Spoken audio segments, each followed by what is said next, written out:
Hey guys, before everything, I have to say that I'm not against any, or at least most of the right wing show hosts, and I'm not a lefty. I do not consider myself a lefty at all. There are all sorts of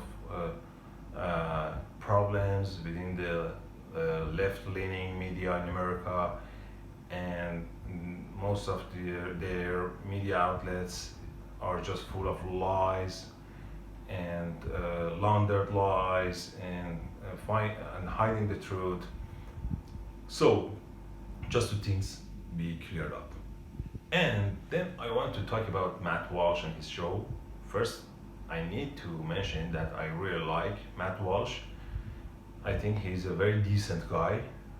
I don't have anything against him personally, and on 90% of the subjects that he has typed so far, or maybe 95% of the subjects, I'm in full agreement with him and I align with him.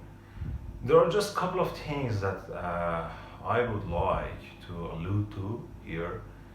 One of them is that I've noticed sometimes Matt Walsh points to or brings up these like non-Western countries and brags about their achievements and their success and how successful their societies are. For example, Singapore.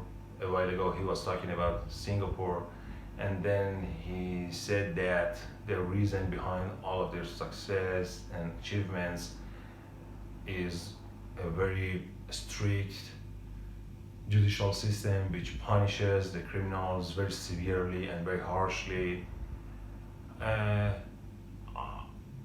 I want to say that if if America goes that way, that starts to reintroduce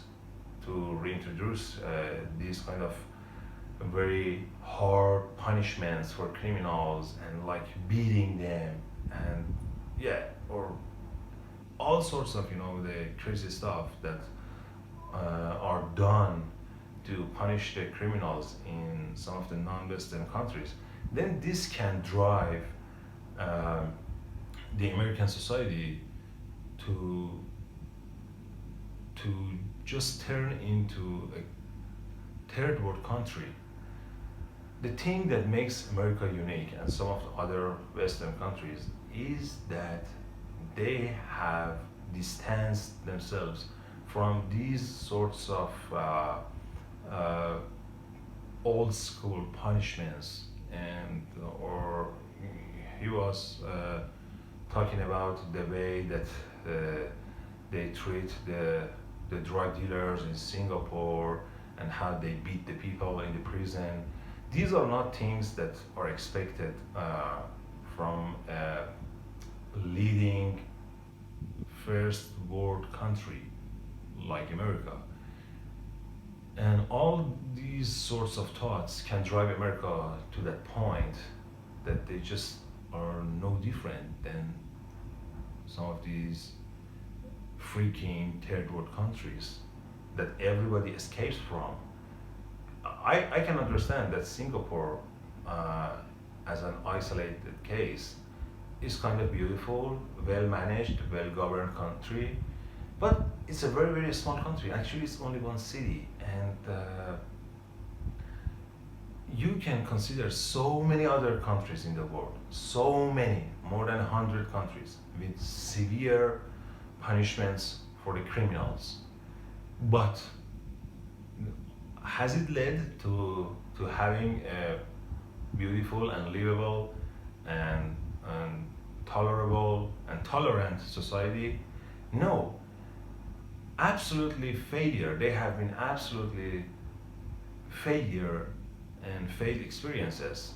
That's why that so many people, like hundreds of millions of people from the third world country, just want to escape and go to places like America.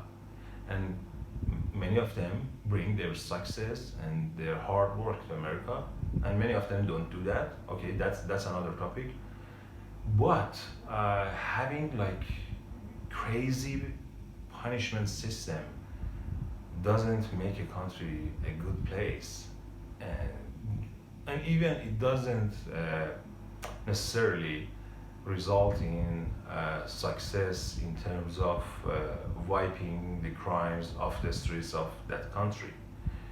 And that's why, again, so many people are just escaping or doing their best and their most not to be in their home countries, just to be in a place like United States or some other Western countries. So I just want to sum up that these sorts of ideas that America should reintroduce those kind of old school punishments into the society again. And no, that drives America to a breaking point and just will worsen everything.